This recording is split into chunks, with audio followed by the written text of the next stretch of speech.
ఇదివరకిట్లాగా బడా ఆఫర్లను పట్టుకోవడంలో సమంత ఫెయిల్ అయిపోతోంది. సమంత కెరీర్ దాదాపు ఫినిష్ అనుకుంటున్న తరుణంలో త్రివిక్రమ్ సమంతకు ఓ ఛాన్స్ ఇచ్చి ఆదుకున్నాడు. నితిన్ సినిమాలో సమంత ఇప్పుడు కథానాయికగా ఫిక్స్ అయింది. సమంత ఏమాత్రం సంతృప్తిగా లేనట్టే టాక్. బడా హీరోలు దర్శకులతో ఇదివరకట్లాగా జోరు మీద సినిమాలు చెయ్యాలని స్కెచ్ వేసేస్తోందట.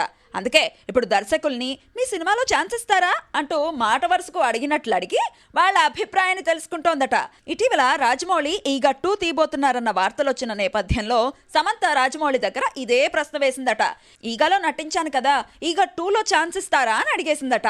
అయితే రాజమౌళి మాత్రం దిమ్మ తిరిగే రీతిలో సమాధానం ఇచ్చాడట. ఈగ 2 ఎప్పుడు తీస్తానో చెప్పలేను, మరో 4 ఏళ్లు పట్టచ్చు, అప్పటికీ నువ్వు ఉంటావా అంటూ ఓ సెటైర్ వేశాడట. దాంతో సమంత మైండ్ బ్లాక్ అయిపోయిందట. రాజమౌళి సరదాగానే అన్నాడా, లేదంటే నీ పనైపోయింది అని చెప్పకనే చెప్పాడా అనే విషయం అర్థం కాక సమంత జుట్టు పిక్కుంటోందట. పాపం బ్యాడ్ టైం అంటే ఇలానే ఉంటుందేమో.